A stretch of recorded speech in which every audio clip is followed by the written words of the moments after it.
Early Church Fathers, October 30th readings. Hermas Similitude 8.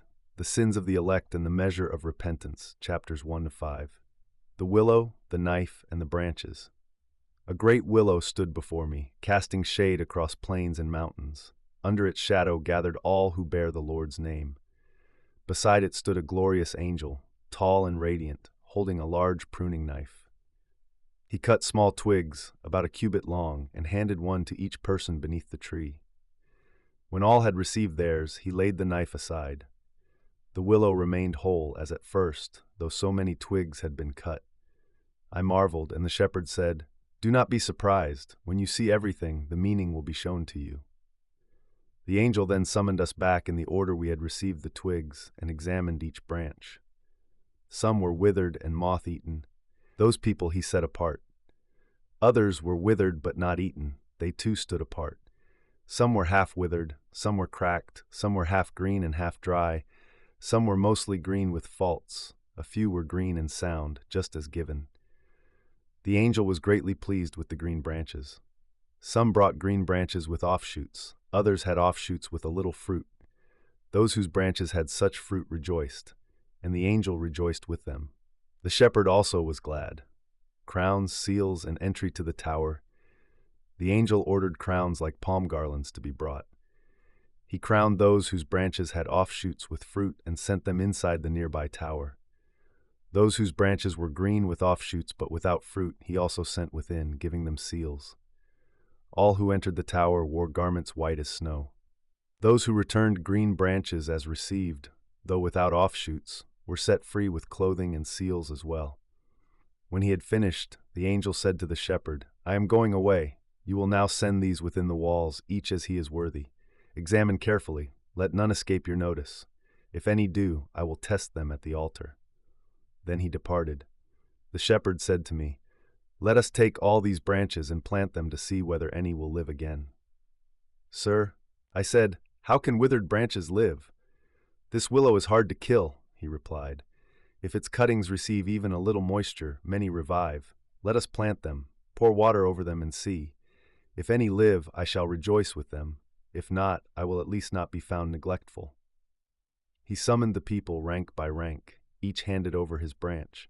The shepherd planted them in rows and poured so much water upon them that the branches disappeared beneath it.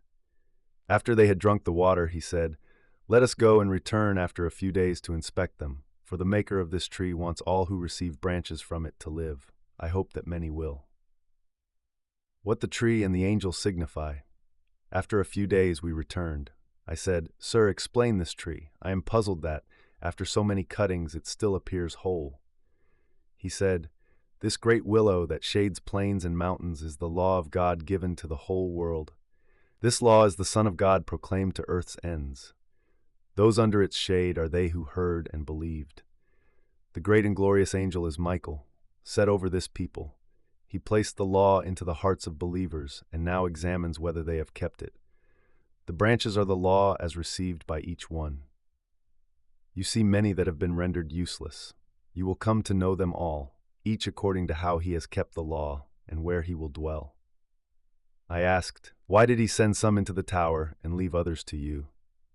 "All who transgressed the law he left to me for repentance," he said.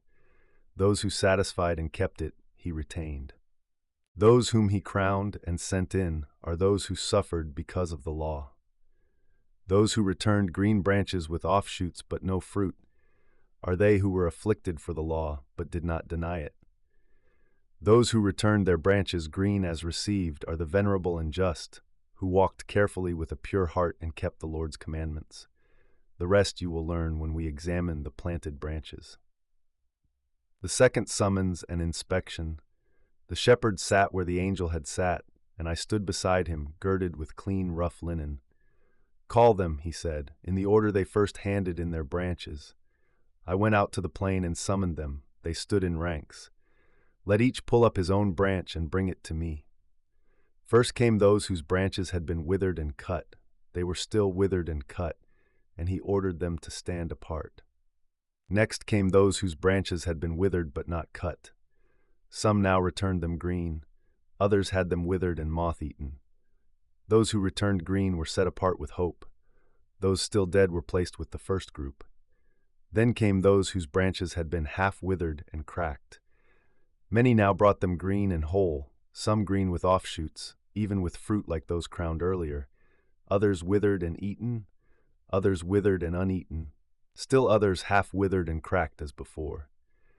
He separated each according to its state, changes noted and rows assigned green. Those who had brought branches green but cracked now returned them green and sound. The shepherd was pleased, for their cracks were gone.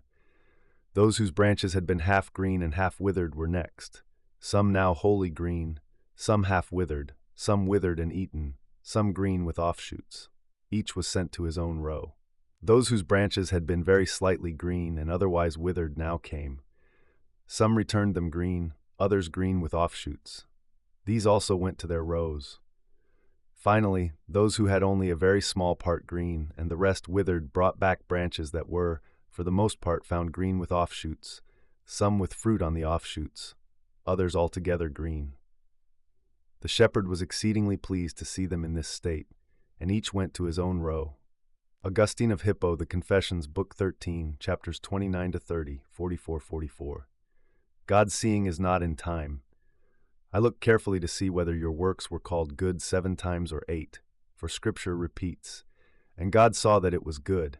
Yet when I searched your seeing, I found no passing of moments, no counting of times. And I said, Lord, is not your Scripture true? You are truth, and you have set it forth. Why then does it speak of your seeing as though it were repeated in time, when you are beyond all time? You answered within me, breaking through my deafness. What my Scripture says, I say. Yet though it speaks within time, time has no relation to my word. My word exists in eternal equality with me. The things you see through my spirit, I see, and what you speak through my spirit, I speak. But as you see them in time, I see them timelessly. As you speak in time, I speak outside of time. So I understood that the pattern of, and God saw that it was good, was not the measure of divine moments, but the rhythm of revelation for temporal minds. Time clings to human speech, but eternity rests in God's word, refuting the false theories of creation. Then I drank a drop of sweetness from your truth, and saw how foolish are those who despise your works. They imagine you made the heavens and stars by necessity, not will, that you used alien matter, the spoils of conquered enemies, to form the universe and bind rebellious spirits. They claim that the beauty of flesh and the smallest living things were not made by you at all, but by another mind, hostile to you, born from a nature contrary to yours. Such people are deceived, for they do not see your works through your spirit, nor recognize you in what you have made. They invent 2 creators, one of light and one of darkness. But the true Creator is one, the Lord of heaven and earth. All things that are, great and small, visible and hidden, owe their being to your word, which is good because you are good. What you have made cannot be evil in itself, though it may fall from the order of your will. The heavens, the stars, the roots in the ground, all are yours, and all declare your power. Those who accuse creation accuse you, and in despising the world, they blind themselves to its maker.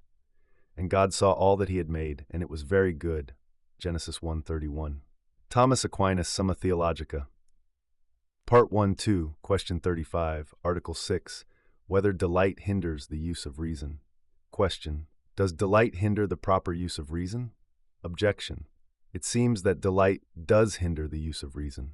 For the philosopher teaches that no one can meditate deeply on anything while experiencing pleasure, since the soul cannot tend in opposite directions at once. Therefore, delight must hinder the exercise of the intellect. Further, delight takes possession of the appetite and draws the soul toward the object loved. The more one is bound by this attraction, the less one attends to other matters. Hence, delight appears to obstruct reasoning. Moreover, Tully says that pleasure blinds the mind, but blindness clearly prevents right reasoning. Therefore, delight must hinder the use of reason. Responsio, I answer that delight sometimes helps and sometimes hinders the work of reason. When delight springs from the operation of reason itself, such as joy in contemplating truth or performing virtuous action, it strengthens reason.